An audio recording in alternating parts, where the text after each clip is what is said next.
Hello students, welcome to Edroid competitive classes. Edroid competitive classes में आपका स्वागत है भाई। और आज हमारी क्लास है आपकी 33, ठीक है। इससे पहले 32 क्लासेस आपकी जो है हो चुकी हैं हमारी, ठीक है। और आज हम वही अपना चैप्टर कंटिन्यू करेंगे, एसिड बेस एंड सॉल्ट। तो इसके कुछ क्वेश्चंस है, छोटी सी आज क्लास रहने वाली है। उन क्वेश्चंस को अपना देख लेते हैं और अपना चैप्टर को ख़त्म करते हैं। फिर कल से हम अपना नेक्स्ट चैप्टर स्टार्ट कर लेंगे भाई, ठीक है।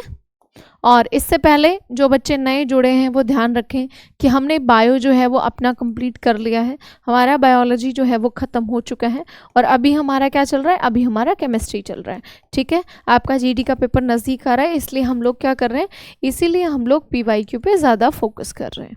क्लियर है भाई, आगे बढ़ते हैं। ये हमारा 5 टीचर का बैच है, ठीक है। हम लोग बिल्कुल फ्री आपको क्लास दे रहे हैं यूट्यूब पे और सारे ही टीचर्स आपको बहुत अच्छा और पीवाईक्यू पढ़ा रहे हैं, ठीक है। सारे टीचर्स आपको, मोस्टली टीचर्स इनमें से आपको प्रीवियस ईयर क्वेश्चंस की जो है वो प्रैक्टिस करा रहे हैं। तो पेपर जिस हिसाब से नज़दीक है तो प्रीवियस ईयर के क्वेश्चन की प्रैक्टिस आपकी बनती है। हमारे बैच का नाम क्या है? हमारे बैच का नाम है SSC GD मिशन सफलता बैच, ठीक है। और आपकी डेली जो है वो यूट्यूब पे क्लासेस होती हैं। क्लास शुरू होती है आपकी 11 बजे से, ठीक है।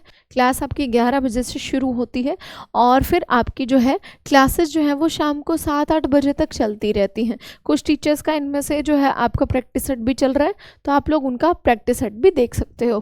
क्लियर है भाई, ठीक है। और SSC GD का फॉर्म आपने भर ही दिया होगा, पेपर आपका काफ़ी नज़दीक है, काफ़ी अच्छी वैकेंसीज़ हैं, तो आपके पास एक काफ़ी अच्छा मौका है सक्सेस होने का, ठीक है भाई। तो मौके को ना गंवाएं और अपना अच्छे से पढ़ाई करें, अच्छे से अपना पेपर वगैरह क्लियर करें, ठीक है। एक बार पेपर क्लियर हो गया ना तो मज़े ही मज़े हैं, ठीक है भाई।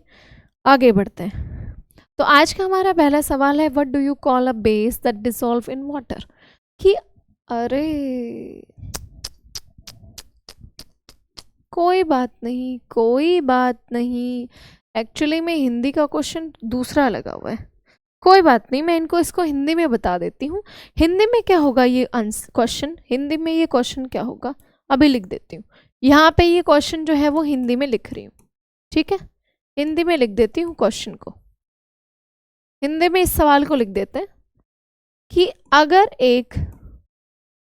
एक क्षार को पानी में मिलाया जाए, अगर एक क्षार को पानी में मिलाया जाए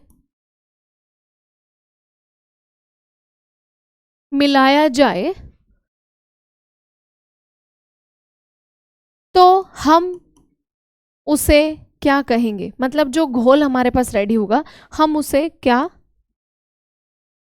कहेंगे, ठीक है। क्या कहेंगे?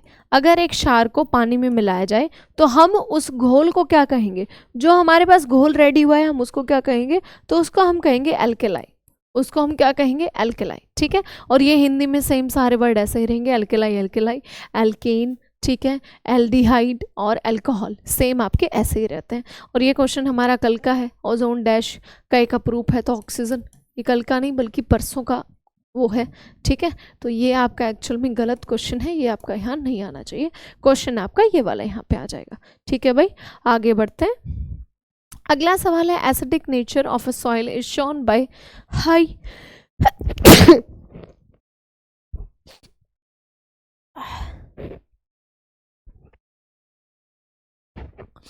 सॉरी भाई, मुझे ज़ुकाम हो गया है बहुत बहुत ज़्यादा, उस वजह से दिक्कत हो रही है।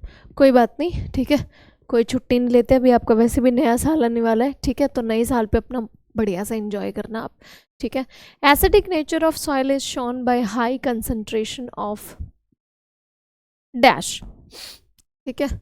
तो acidic nature of soil is shown by high concentrated of dash, मतलब कि जब आपका मिट्टी की अम्लीय प्रकृति होती है तो उसमें उच्च सांद्रता किसकी दर्शाता है। मतलब अम्लीय मिट्टी का हमें कैसे पता चलेगा कि अम्लीय मिट्टी में ऐसी क्या चीज़ हमें मिलेगी, क्या ऐसी चीज़ होगी जिसकी ज़्यादा मात्रा से हमें पता चलेगा कि ये मिट्टी तो एसिडिक है, ये मिट्टी अम्लीय है। तो आंसर इज हाइड्रोजन। हाइड्रोजन की उपस्थिति से हमें ये पता चलता है कि मिट्टी जो है वो ज़्यादा अम्लीय है, यानी कि आपकी ज़्यादा एसिडिक है। और फिर क्या किया जाता है, acidic nature of soil is shown by high concentrated of hydrogen, hydrogen is used in synthesis of ammonia and the manufacture of nitrogenous fertilisers. ठीक है, तो नाइट्रोजीनियस फर्टिलाइजर्स जो है उनको करने के लिए आपका यूज किया जाता है। ठीक है, आगे बढ़ते हैं। नेक्स्ट क्वेश्चन है, the salinity of ocean waters is calculated as the amount of salt in grams dissolve in gram of sea water। यानी कि समुद्र में अगर समुद्र की लवणता यानी कि नमकीन अगर कितना समुद्र का पानी है ये पता लगाना है तो कितने पानी में हम उसका पता लगाते हैं, तो ऑब्वियस सी बात है 100 ग्राम में 1000 ग्राम में हम लोग जो है उसका पता लगाते हैं कि 1000 ग्राम में आपका कितना आपका सॉल्ट है, कितना ग्राम सॉल्ट है। ठीक है, according to the central ground water board BSI IS and received module, ये मॉड्यूल का नाम है। ठीक है, 2012 में ये रिसीव किया गया है। Specification is uniform drinking water quality monitoring protocol. What is the acceptable pH value of drinking water specification in India. कहने का मतलब इस क्वेश्चन का मैं आपको समझाती हूँ कि हमारे पास एक बोर्ड है जिसको कहते हैं केंद्रीय भूजल बोर्ड। तो केंद्रीय भूजल बोर्ड के अपने कुछ एक अलग से रूल रेगुलेशन है जो आपकी प्रोटोकॉल्स आपका वो करते हैं, सिलेक्ट करते हैं प्रोटोकॉल्स को कि हमारा जो पीने का पानी है उसकी गुणवत्ता कैसी होनी चाहिए, और उसकी गुणवत्ता का पता लगाने के लिए हम क्या करेंगे, हम ये पता करेंगे कि जो पेयजल है, जो भारत में पीने का पानी है उसका pH मान कितना होना चाहिए। भारत में पीने के पानी का pH मान कितना होना चाहिए, मतलब BIS ने यानी कि केंद्रीय भूजल बोर्ड ने इसका कितना स्पेसिफाई किया हुआ है, आपका कितना सिलेक्ट किया हुआ है, कितना सेट किया हुआ है, तो 6.5 to 8.5। यानी कि जो आपका जैसे मान लिया हाँ दिल्ली में हो, जैसे हम लोग दिल्ली में हैं, हमारा सेंटर आपका दिल्ली में है। ठीक है, तो दिल्ली में क्या है, दिल्ली में आपका सप्लाई का पानी आता है, जो गवर्नमेंट सप्लाई आपको करती है। तो यहाँ पे पानी का एक फिक्स टाइमिंग है कि या तो सुबह पानी आएगा, जैसे सुबह 8 से 10 पानी आएगा, या 7 से 9 पानी आएगा, ऐसे करके। शाम को तो कभी ऐसा रेयर होता है महीने 2 महीने में कि कभी पानी आ गया। वैसे तो यहाँ पे सुबह के टाइम ही पानी आता है 2-3 घंटे, दिल्ली में ये रूल है। अब ये बोर्ड क्या कहता है, केंद्रीय भूजल बोर्ड क्या कहता है, इन्होंने क्या प्रोटोकॉल सेट किया है कि जो दिल्ली गवर्नमेंट आपको सप्लाई का पानी दे रही है, यानी कि जो पेयजल आपको दे रही है, जो पीने का पानी दे रही है, उसका pH मान कितना होना चाहिए, ये चीज़ इन्होंने सिलेक्ट की है। तो उसका pH मान होना चाहिए 6.5 to 8.5।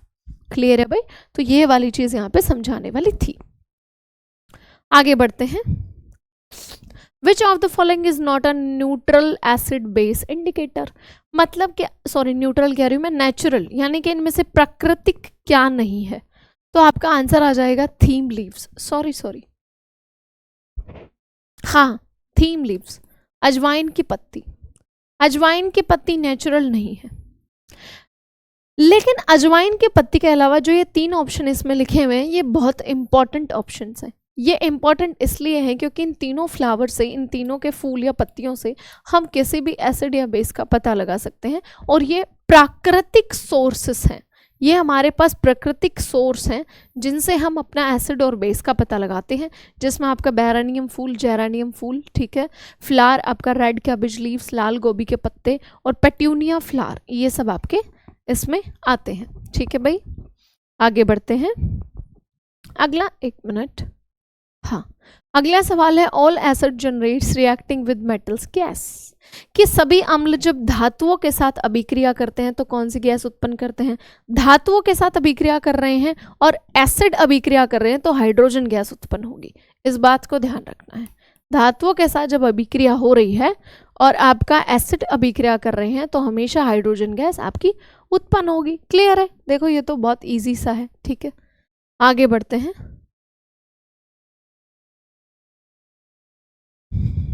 When an ant bites, कि जब एक आंट यानी कि चींटी आपको काट लेती है, इट इंजेक्ट एसिडिक लिक्विड, ठीक है, अब ये एसिडिक लिक्विड मैंने आपको बताया था कि जो काटने वाले होते हैं जैसे इंसेक्ट होते हैं, जैसे कि आपकी वो भिरड़ विरड़ होती है और ये ततैया वगैरह जो हम बेसिक अपनी भाषा में बोलते हैं, तो उनके डंक में कौन सा एसिड होता है जिससे सूजन आ जाती है, दैट इज फॉर्मिक एसिड। यहाँ से ये चीज़ याद करेंगे, ठीक है।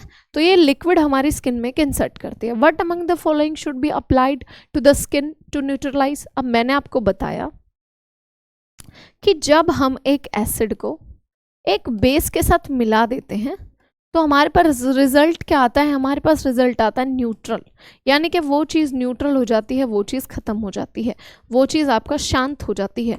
तो फॉर्मिक एसिड हमारा अम्ल है, तो इसके साथ हम क्या लगाएंगे कि जो है आपका क्या हो जाए, उदासीन हो जाए, बेअसर हो जाए, यानी कि जो आपको और सूजन होने वाली है वो ना हो।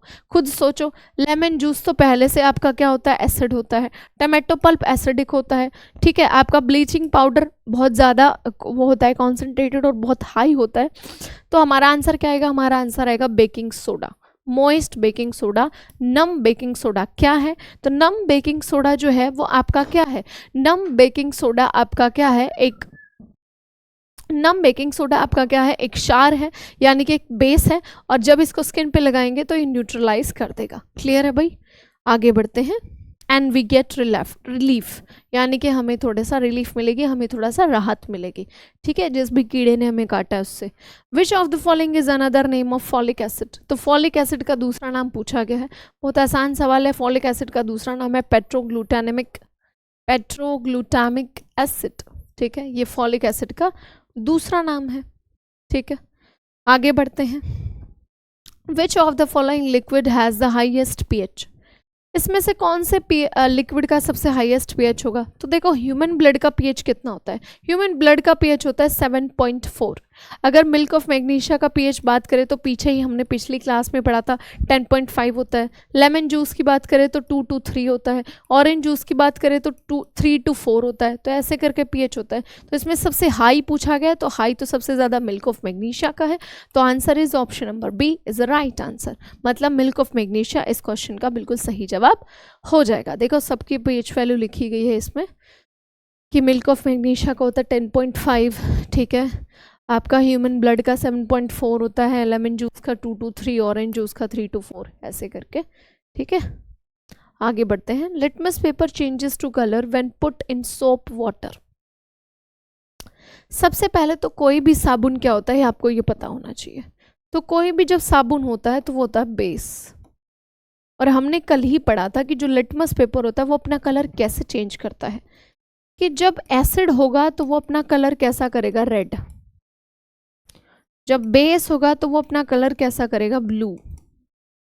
और जब कोई भी नहीं होगा, मतलब ऐसा कोई जिसका पीएच 7 होगा, यानी कि आपका न्यूट्रल होगा, यानी कि आपका क्या होगा, यानी कि आपका न्यूट्रल होगा, तो वो कैसा कलर अपना कर लेगा, वो अपना कलर करेगा पर्पल।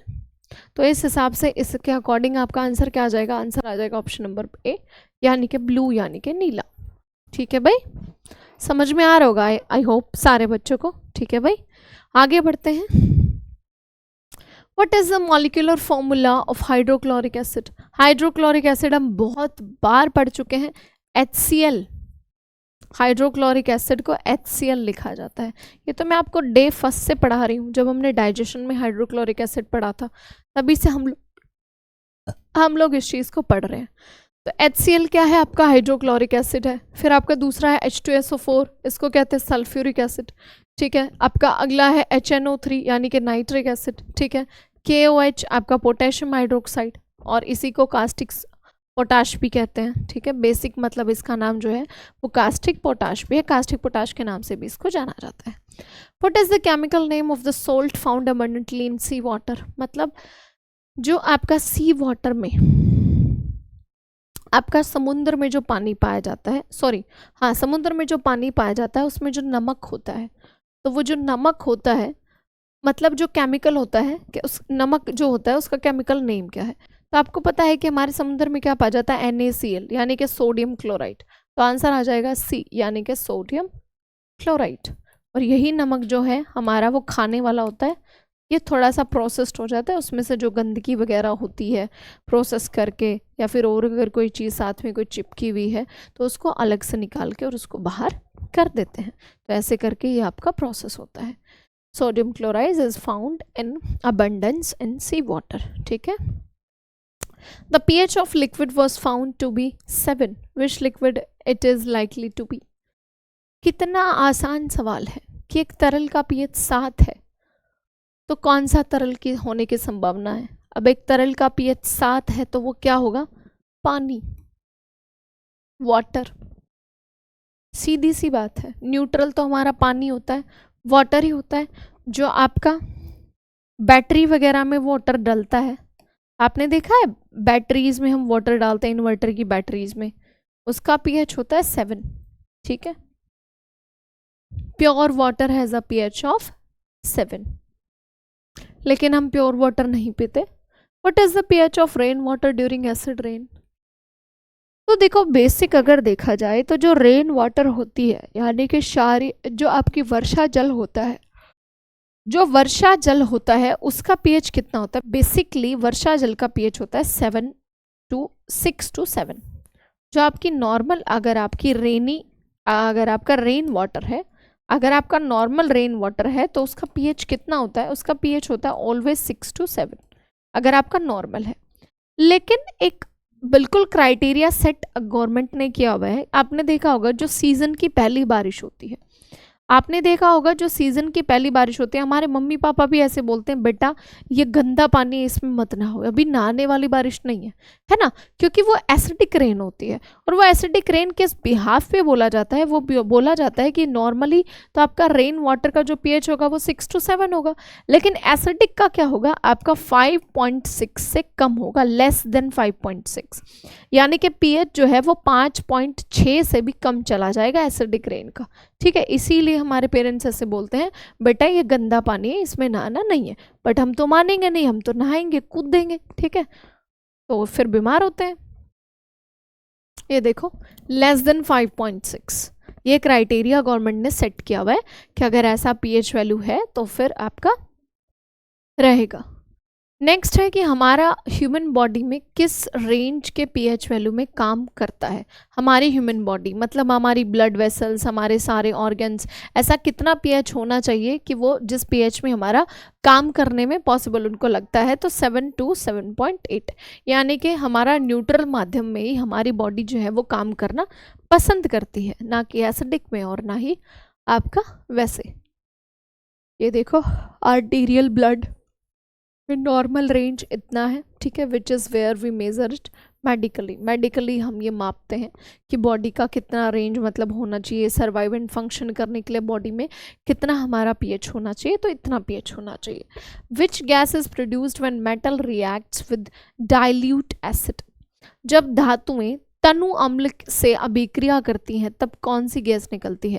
धातु ने अभिक्रिया की है अम्ल के साथ तो गैस निकलेगी हाइड्रोजन। ये क्वेश्चन मैंने पहले भी करा है, अभी अभी इसी क्लास में ये क्वेश्चन हम पहले भी कर चुके हैं। देखो the product of reaction are salt and hydrogen gas, dilute acid reacts with relativity, react metal such as magnesium, aluminium, zinc, ये सारे आपके मेटल्स हैं, आयरन, ठीक है। तो यहाँ से आपका निकलेगा क्या, आपका क्या निकलेगा, आपका निकलेगा यहाँ से आपका निकलेगा हाइड्रोजन गैस।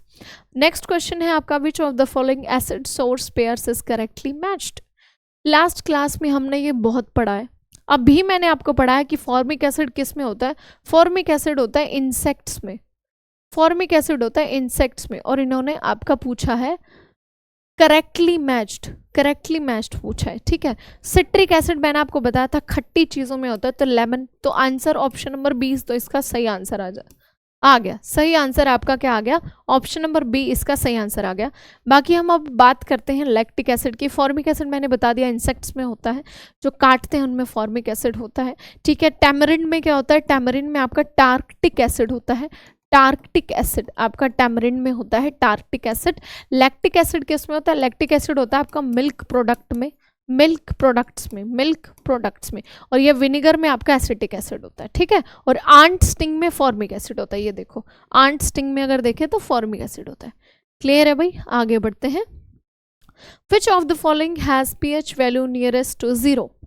इसमें से किसकी pH वैल्यू 0 के नियरेस्ट होगी, तो आंसर आ जाएगा हाइड्रोक्लोरिक एसिड, हाइड्रोक्लोरिक एसिड, ठीक है। देखो नॉर्मली जो हमारे स्टमक में बनता है उस हाइड्रोक्लोरिक एसिड का पीएच कितना होता है, उसका होता है 1.5 टू 2.5। लेकिन जब हम कॉन्सेंट्रेटेड HCl की बात करते हैं, कॉन्सेंट्रेटेड HCl का मतलब क्या है? कॉन्सेंट्रेटेड का मतलब है विदाउट वाटर। कॉन्सेंट्रेटेड का मतलब क्या है? विदाउट वाटर, यानी कि उसमें कुछ मिलाया नहीं गया, उसमें कोई मेल मिलाप, कोई मिलावट उसमें नहीं है, तो उसका पीएच जो है वो 0 तक चला जाता है। तो आंसर क्या आ जाएगा? आंसर आ जाएगा कंसंट्रेटेड हाइड्रोक्लोरिक एसिड। ठीक है भाई, आगे बढ़ते हैं। Metal oxides are nature in, oxides है ना, तो नेचर में कैसे होंगे? बेसिक होंगे, है ना, बेसिक होंगे। Answer is metal oxides are always basic in nature. For example magnesium oxide देखो बेसिक होता है, ठीक है। मेटालिक ऑक्साइड्स जितने भी होते हैं वो सारे आपके क्या होते हैं? नेचर में बेसिक होते हैं, ठीक है। ये देखो मैग्नीशियम हाइड्रोक्साइड, ये भी बेसिक होता है। तो ऐसे करके जितने भी होते हैं ऑक्साइड्स वो बेसिक होते हैं। Which of the following gases turn lime water milky? Answer आ जाएगा कार्बन डाइऑक्साइड। और ये वही प्रोसेस है आपका पीओपी वाला और वो वाला, ठीक है, कि चूने के जल को दूधिया कर देता है, वो पीओपी वाला ही सिस्टम ये आपका रहता है, ठीक है। तो इसमें देखो आपका इसमें क्या गया है? Carbon dioxide, when carbon dioxide is pass through lime water for a short time it turns lime water milky due to the formation of white precipitate of calcium carbonate. ध्यान से सुनो, मैं आपको क्या बताना चाहती हूँ। मैं आपको ये बताना चाहती हूँ कि जब लाइम वाटर हम बनाते हैं, लाइम वाटर हम कैसे बनाते हैं? चूने का पानी जब हम बनाते हैं, तो देखो हम जब चूने का पानी जो बनाते हैं उसी से हम क्या बनाते हैं? पीओपी बनाते हैं, प्लास्टर ऑफ पेरिस। और जब हम वो पीओपी आपकी दीवारों पे करते हैं, या पुट्टी जिसको कहते हैं, पुट्टी हम आपकी दीवारों पे करते हैं, तो दीवारों पे हमने कर दी पुट्टी। अब दीवारों पे जब हम पुट्टी कर देते हैं तो हमारे एनवायरनमेंट में क्या होता है? हमारे एनवायरनमेंट में होता है हमारी एयर, और हमारी एयर में होती है एक गैस जिसका नाम है कार्बन डाइऑक्साइड। तो कार्बन डाइऑक्साइड जो होती है वो पुट्टी के साथ मैच करके क्या करती है? पुट्टी के साथ मैच करके क्या बना देती है? उसकी ऊपरी वाली लेयर क्या बना देती है? कैल्शियम कार्बोनेट बना देती है। और कैल्शियम कार्बोनेट क्या बन जाता है? एक संगमरमर, जिसको कहते हैं ना संगमरमर का पत्थर जिसको कहते हैं, वो कैल्शियम कार्बोनेट ही होता है, ठीक है। तो उसकी वजह से जो पुट्टी का आपने देखा है, थोड़ी देर बाद क्या होगा कि पुट्टी में से थोड़ा सा पानी सा निकल जाएगा, क्योंकि इस प्रोसेस में आपका पानी रिलीज होता है और जो पुट्टी है वो चमकने लगती है, पुट्टी में एक शाइनिंग आ जाती है, ठीक है। तो वो वाला प्रोसेस हम क्लास में भी बहुत पढ़ाते हैं। 10th क्लास में आपका इसका पूरा प्रोसेस बताया है, 9th क्लास की साइंस में भी पूरा प्रोसेस बताया है। तो इससे बहुत सारे क्वेश्चन जो हैं वो बेसिक से आपकी क्लास में आते रहते हैं, ठीक है भाई। तो हमारे क्वेश्चंस जो हैं वो अभी ख़त्म हो गए हैं, तो ये चैप्टर भी हमारा ख़त्म हो गया है। नेक्स्ट क्लास में हम अपने नए चैप्टर के साथ मिलेंगे भाई, ठीक है। और आज की क्लास देख लें, थैंक यू सो मच। अभी फिजिक्स और केमिस्ट्री में मैं कोशिश कर रही हूँ कि आपकी क्लासेस जो हैं वो छोटी रखूँ, लेकिन मैं आपको जितना मैक्सिमम हो सके ना, जितना मैक्सिमम हो सके मैं आपको आपका क्वेश्चंस देने की ट्राई कर रही हूँ कि फिजिक्स और केमिस्ट्री में जितना हो सके हम क्या करेंगे, हम लोग PYQ पे फोकस करेंगे, हम लोग PYQ पे ज़्यादा फोकस करेंगे, हम लोग कंटेंट पे उतना फोकस अभी नहीं कर रहे हैं, ठीक है भाई। तो thank you so much, next class में मिलते हैं। जय हिंद, जय भारत।